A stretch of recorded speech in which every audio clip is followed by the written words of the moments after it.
I wanted to die. Stop, girl, you know it's girl, you know it's girl. 80,000 people, girl, you know it's girl. I couldn't repeat it 15 times. Girl, you got obvious. So I stopped, I panicked, I ran off stage. Julie Brown, who used to work for MTV, ran after me. I didn't want to go back to the stage. I had enough. 80,000 people waiting. I said, I have enough. I quit. This performance was the beginning of the end for Milli Vanilli. But in this video, we're going to take it back to the beginning of the beginning and spread the blame to where it belongs with their producer, Frank Farian. Welcome back to the Ty Said What Ty Said channel. We are back to old school gossip today, and we're going to get into the truth about the creation and destruction of late 80s hit music duo Milli Vanilli, one of the biggest scandals in pop music history. But before we get started, I want to give a quick shout out to Amanda Sills and Nay West because they are the first winners of my LOL Premiere Comment Award. They won that prize for posting the funniest comments during the premieres for my videos called Jermaine Jackson's Dirty Cheating History with Women and the time Paula Abdul got beat down by Jackie Jackson's wife for being his side chick. The prize is $5 to your money service account of choice, Cash App, Zelle, or PayPal. And you can win the same prize during this premiere or any of my video premieres. Also, YouTube hooked me up with that applaud button at the bottom of your screens, so if you don't like what I say but you love it, feel free to hit that button and send your girl Ty some cash. Now, on to why you are here. Let's get into this Milli Vanilli story and expose the real fraud, hit producer Frank Farian. Frank Farian started as a trained cook before moving into the music industry. In April 1967, he released Will You Ever Be Mine under the name Frankie Farian, but it wasn't a success. In the early days of his career, he was hopeful to make it as a solo artist, but no one was listening to Frank Farian until they didn't know that they were listening to Frank Farian. His song, Baby Do You Wanna Bump, was his first big musical success, but it was released under the pseudonym Boney M, so listeners didn't know that Frank Farian had anything to do with the track. He hired performers to front for public performances. The lead vocals for songs on Boney M albums in the 1970s were sung by Farian, but Boney M's frontman was Bobby Farrell. I've read more than a few articles that state that Bobby Farrell was only allowed to record vocals in the 1980s, but seeing as he got fired from the group in 1981, that's really not saying much. And is it just me, or does he bear even a slight resemblance, a teeny tiny resemblance to Fab Morvan of Milli Vanilli? Please answer that question in the comments, but I will say that one difference between Bobby Farrell and the frontman for Milli Vanilli was that Bobby did sing in live performances even though he didn't record in the studio. Bobby Farrell would lip sync, or as some sources read, mime, the male vocals on Boney M's hit records when the group was out performing to a track. Bobby Farrell was more of a dancer and showman than he was a singer. He was known for his extravagant costumes, and he was often outfitted for the stage with a bare torso and tight-fitting bell-bottom pants. Boney M had their first hit with Daddy Cool in 1976 and scored a UK number 1 2 years later with Rivers of Babylon. The song sold nearly 2 million records in Britain alone, where it stayed at the top of the charts for 5 weeks. So it seems that Frank Farian's idea was pretty much to do a copy and paste of what had been successful in the UK and Europe, hoping to have a similar type of success in the USA. So he formed Milli Vanilli in a similar fashion, but he underestimated a few things. One, just how huge of a success Milli Vanilli would become, and just how seriously the American media and press would take the news when they learned that Fab and Rob were not the actual singers, and honestly, how unnecessarily brutal they would be. Now we get on to the creation of Milli Vanilli. The fact is that the group was built around a song that was already a hit. That song is Girl You Know It's True. The Milli Vanilli version was released in 1988. The original version was released in 1987. It was by a group called Newmarks, and a lot of Baltimore area people knew the song pretty well. The original Newmarks version was not a big hit in the USA, but it was doing well across the Atlantic, in Germany in particular, and that's where Frank Farian heard it and thought to himself, I can make this an even bigger hit. Just for your own reference, you should check out the song right here on YouTube, Girl You Know It's True by Newmarks, Numarx. What you will hear is a song that sounds almost exactly like the one that you already know by Milli Vanilli.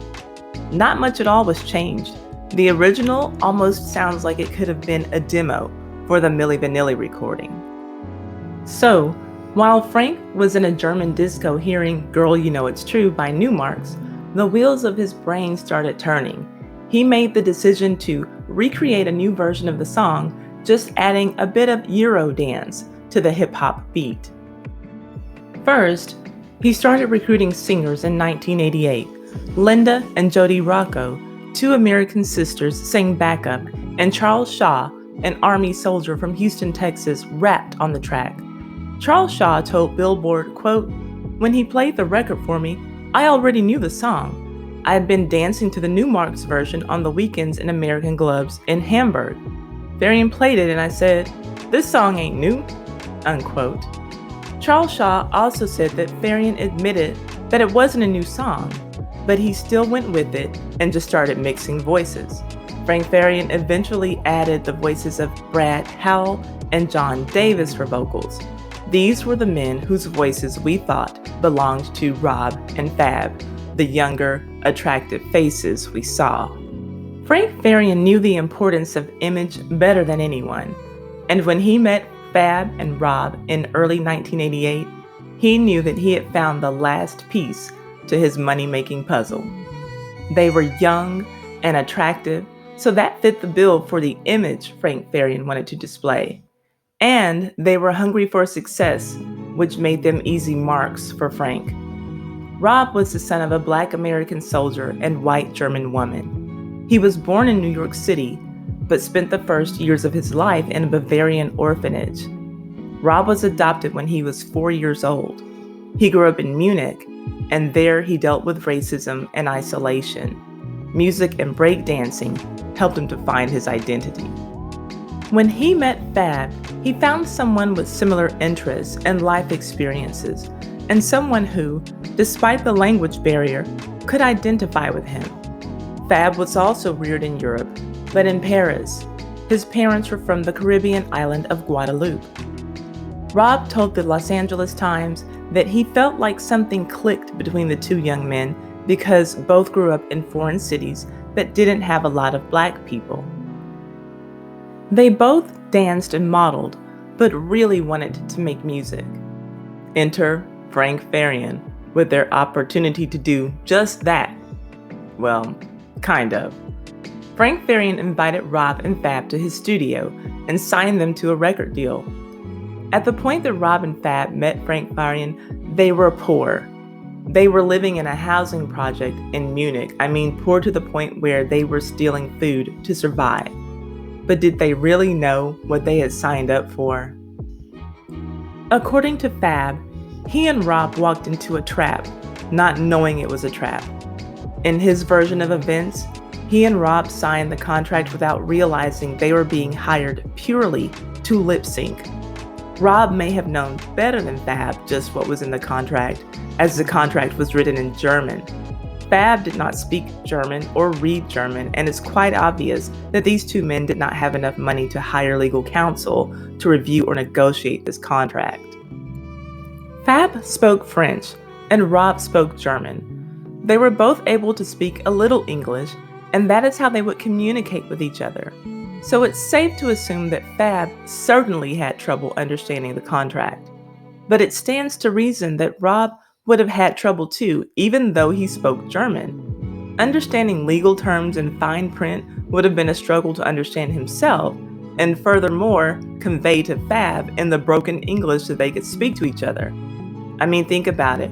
We know of too many music artists who grew up speaking English and got screwed over on their first and sometimes second music contracts written in English.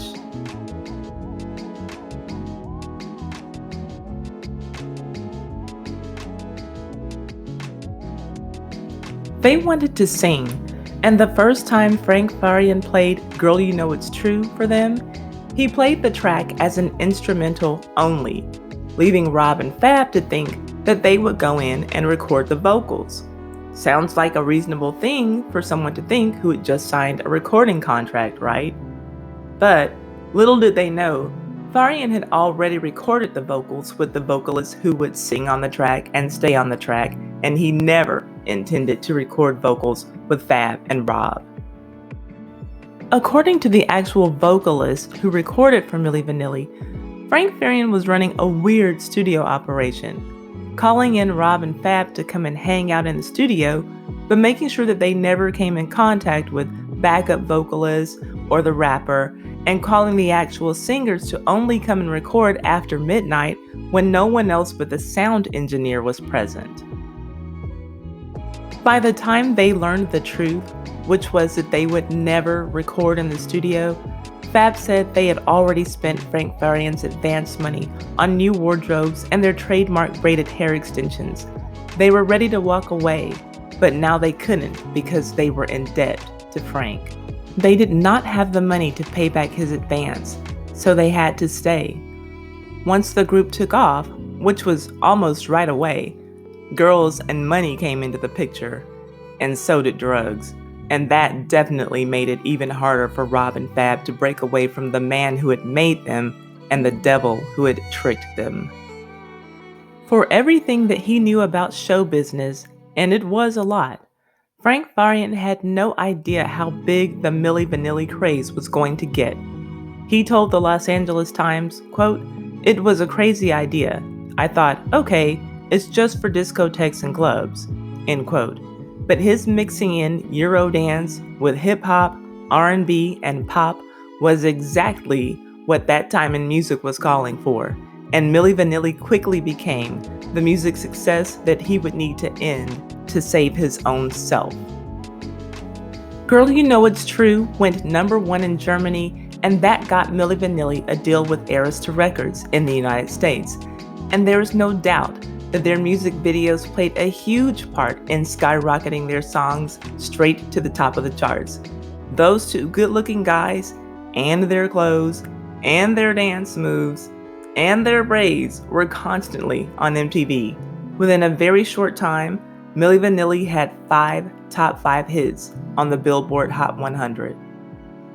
That included 3 number 1 singles, Baby Don't Forget My Number, Girl I'm Gonna Miss You, and Blame It on the Rain. All of those singles were on the Girl You Know It's True album. That album went 6 times platinum in America and sold millions of more copies worldwide. They were everywhere. And that meant more press, more camera time, more interviews, and with that, more suspicions started to come. Fab Morvan told the Los Angeles Times, quote, "Every time we gave an interview, the reporters would hear my French accent or Rob's German accent, and they'd say, 'No way, how could these guys have sung the songs?'" They even had dialect specialists brought in, paid for by Arista Records, who said they had no clue that these men were lip syncing. The dialect specialists were brought in to try to help the situation, but fast fame didn't make it easy. They would have needed more time to make this a smooth, unnoticeable transition. Now, I will admit that my teenage self never once thought that because of their accents that they weren't singing those songs. As a matter of fact, I remember asking my dad when I was much younger why a lot of British musicians didn't sound British in their music or sing British. Learning that Phil Collins was English, for instance, really blew my mind. Why didn't he sound like, "You know I love you, but I just can't take this. You know I love you, but I'm playing for keeps. Although I need you, I'm not Gonna make this. You know I want to, but I'm in too deep. Exactly. So Milli Vanilli made total sense to me. But nevertheless, Rob said, we didn't want to do any more interviews. The more we talked, the worse things got. Their former Arista product manager, Robert Weiger, also spoke with Billboard about the accent situation. He said, quote, I remember there were some words Fab couldn't pronounce. He had a pretty thick French Guadeloupean accent, so on Girl I'm Gonna Miss You, he couldn't say miss, and he said meese. But listen, you all, keep in mind that by the time that everything unfolded with Milli Vanilli, we are supposed to believe that the record label was tricked by Rob and Fab. Regardless of all that, at first, the fans were in love with them. Milli Vanilli did an appearance in Los Angeles where they were swarmed around so heavily that LAPD cops were brought in to hold all of the girls back. It's not surprising. They had the looks and charming personalities to go along with those looks. Their rise to superstardom was quick, and their fall from it happened just as fast. While they were enjoying fame and everything that came along with it, Rob and Fab were struggling to live with their secret, and in a very short while, they wouldn't be able to any longer. On July 21st, 1989, the group's backing track malfunctioned and started skipping during a Club MTV tour stop in Bristol, Connecticut. They were performing to Girl You Know It's True. Girl you know it's, girl you know it's, girl you know it's, repeated over and over and over. Rob panicked and ran off stage. The particular incident in and of itself had no immediate effect on their career, but this is the moment that Rob would later call the beginning of the end. And it's worth noting that a similar track malfunction happened on the same tour when they were in Milwaukee. It sent Rob and Fab running off the stage this time. Downtown Julie Brown gave a quick pep talk and assured that the fans just wanted a performance, which was true. This was during a time when the biggest names in pop music were also giving their fans a ton of choreography. Think Janet Jackson, Paula Abdul, Madonna, New Kids on the Block, and any other singer who performed with that headset mic. It was very common to have a backup track to a high-energy dance performance. Anyway, Julie Brown got through to them and they got back on stage and finished the show. But again, the beginning of the end is where we are in this story. But they would still climb a couple more notches before the big fall. In January of 1990, they won 3 American Music Awards. Then later in the same award season, they won the award that every music artist wants, a Grammy. Theirs was for Best New Artist. They beat out Tone Loc, Nena Cherry, Soul to Soul, and the Indigo Girls to get that win. Knowing that their time was running out, Rob and Fab finally turned against Frank Farian, demanding to sing on their next album. Rob told him, "You don't let us sing on the album. Don't do this anymore. We don't want to live like this." When Frank saw that they weren't letting up, he felt as though he had no choice but to call a press conference and tell the truth. At least his version of the facts, which made himself and the label, Arista, seem almost blameless, and made Rob and Fab out to be the villains who had tricked everyone. Just days after Frank Farian's press conference, and days before Fab and Rob's own press conference, Rob told the Los Angeles Times, quote, "We sold our souls to the devil. We lied to our families and our friends. We let down our fans. We realized exactly what we did to achieve our success. We made some very big mistakes, and we apologize," unquote. Frank Farian, on the other hand, was unapologetic about the whole scam. His answer to it? In 1991, he released The Moment of Truth, a new studio album credited to what he called the real Milli Vanilli, meaning the singers from the first album. Arista, meanwhile, claimed no prior knowledge of the deception, though Rob and Fab insisted that the label knew exactly what was going on. And I believe them. I can't really recall what my teenage self believed when all of this was going on and unraveling in 1990, and I didn't keep up with the details. More than anything, I just remember being surprised. But in 2020, as an adult, I believe Fab and Rob because it just makes sense, and I can't help but wonder why it didn't make sense to more adults in 1990. Speaking of 1990, that is also the year that we would be introduced to the house and Eurodance groups C&C Music Factory and Black Box. Both of these groups got caught doing pretty much exactly the same thing as Milli Vanilli, but the fallout was nowhere near as great for them. Now, I wonder why. Maybe it was because they didn't have the same amount of success as Milli Vanilli. That's the only thing that I can imagine, but both groups still did quite well. What do you think was the reason for that? Please answer that in the comments section. Now, in 1990, when it seemed like everyone was willing to accept Frank Farian's story, I can say that collectively, maybe we just didn't know any better. But let's look at this now, in the year 2020, with 2020 vision. Knowing the things that we know or can learn because of Google, seeing behind the scenes stuff on social media, and just being a little more sophisticated in our knowledge of how some things can go in the entertainment industry, let's ask ourselves, does it seem likely that two poor young men would have been able to dupe their producers, everyone in management, at every venue where they performed, and their record label? We would have to believe that somehow they were able to set up their own sound equipment for every performance, hand off a CD to a DJ or a sound tech and say, play this for me. And above all, somehow get around recording vocals in a music studio for their own producer. And at the time that they were signed to Arista Records, Clive Davis was the president. He is the same man who had the general public thinking that his cash cow, Whitney Houston, was a polished princess and knew the importance of hiding her actual crass character, and was able to do so successfully for over a decade.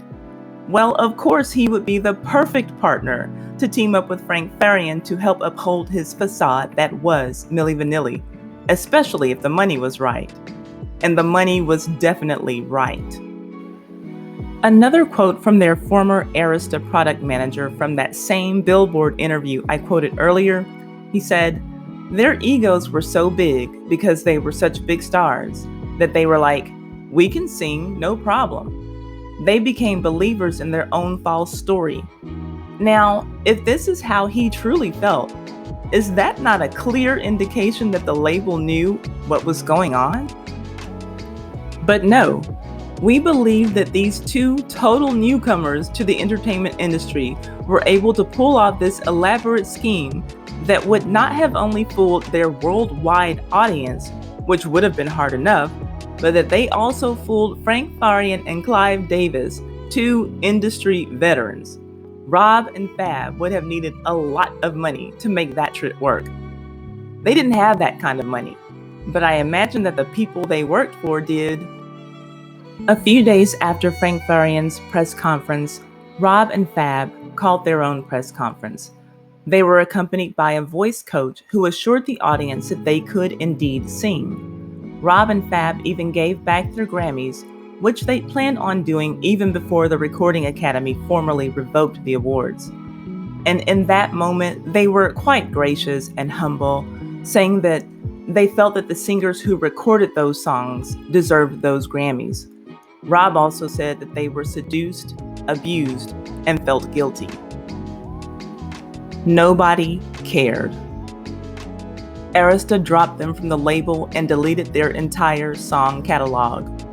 Former fans were now demanding refunds and even threatening to sue for fraud. And even though they had already given back their Grammy was revoked. This would be the first time, and so far has been the only time, that a Grammy has been revoked in the entire history of the award. Rob and Fab suffered a devastating fallout, while everyone who had been around them, pulling the strings and reaping the real monetary gains, moved on virtually without consequences. Rob, whose birth mother was a white German woman and whose biological father was a black American Army soldier, had already been abandoned by those two people who brought him into the world. Now, his adopted family turned their backs on him too, asking him to change his name. Rob and Fab released a self-titled comeback album in 1993 and even appeared on the Arsenio Hall show to sing For Real in front of a national audience. Arsenio Hall might have been the only adult who believed Rob and Fab when the scandal was happening, and he genuinely wanted them to have a new start. On that episode, they talked about how all of the friends who had been around them when all was well had totally checked out only 3 weeks after the scandal broke. The phones just stopped ringing and all they had was each other. But unfortunately, the album ended up being a flop. And from there, both Rob and Fab began a battle with drug addiction. Thankfully, Fab eventually sobered up, but that would not be the story for Rob. Fab says that Rob, quote, didn't do well with humiliation. Being punched every day in the public eye leaves marks. The only way he could deal with it for him was the addiction, unquote. And so, Rob sank and spiraled out of control. In 1991, he had to be talked down from a 9th-story balcony by police. In 1996, he served jail time for breaking into a vehicle and physically assaulting 2 people. And, unfortunately, on April 2nd, 1998, Rob Pilates died of a drug overdose from a fatal mix of pills and alcohol in a German hotel room in Frankfurt. He was only 33 years old. May he rest in peace. As hard to believe as it sounds, at the time of his death, Rob had apparently been working with Frank Farian again.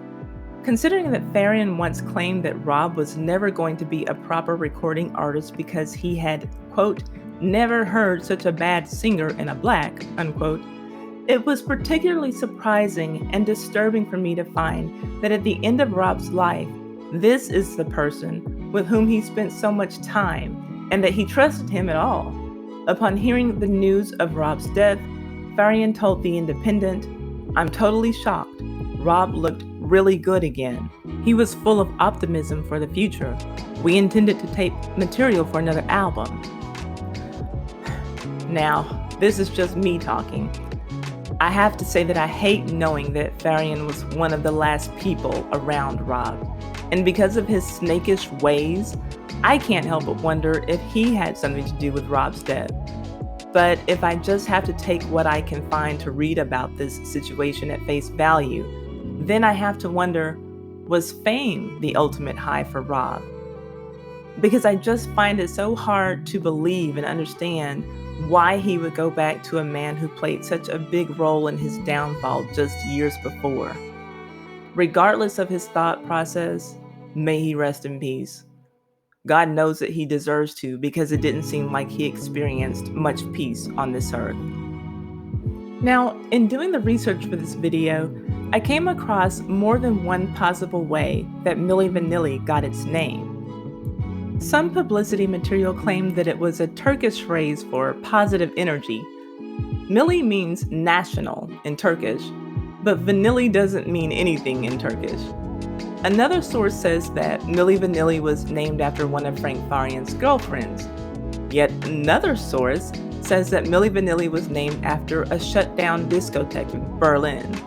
Still, another source says that the name was partially inspired by the English pop group Scritti Politti.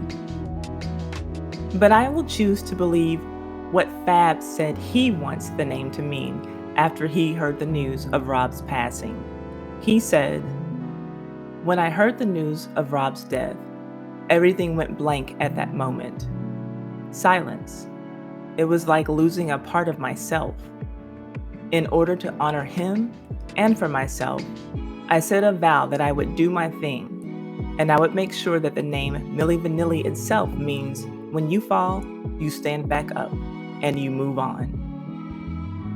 And from everything that I can see, he has done just that, stood back up and moved on.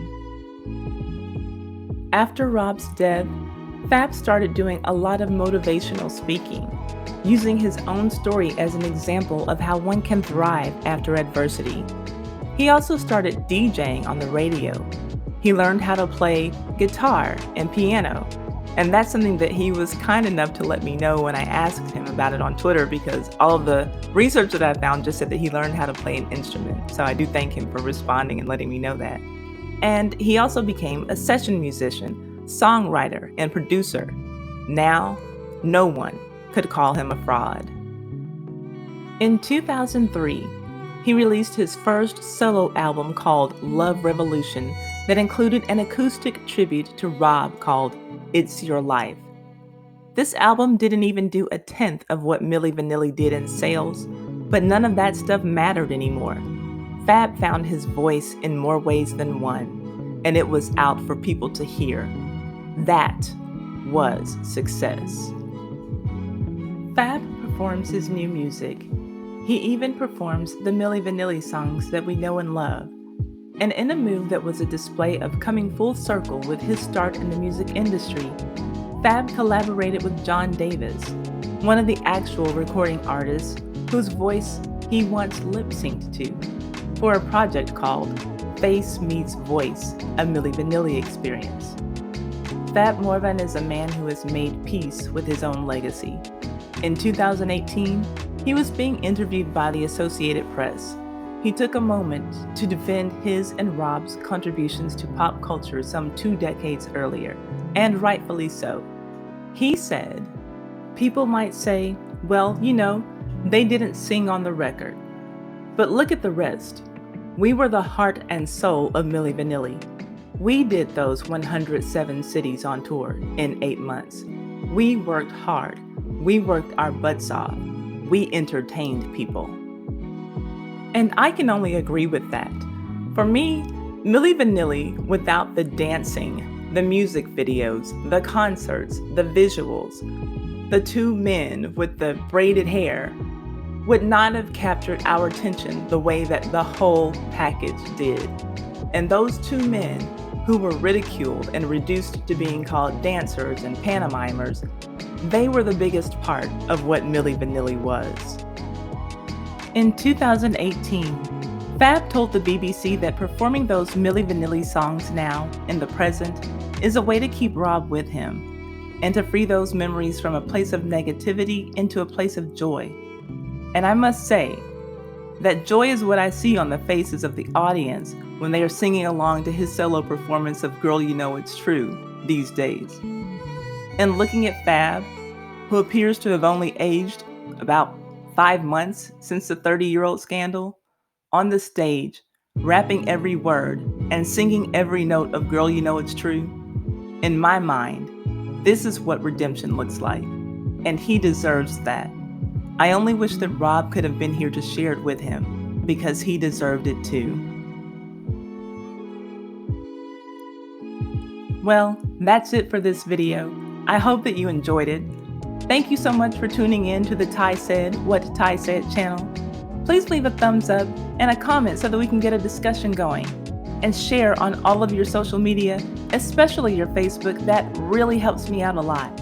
And subscribe and hit the notification bell so that you know when my next video is ready for you. See you on the next video.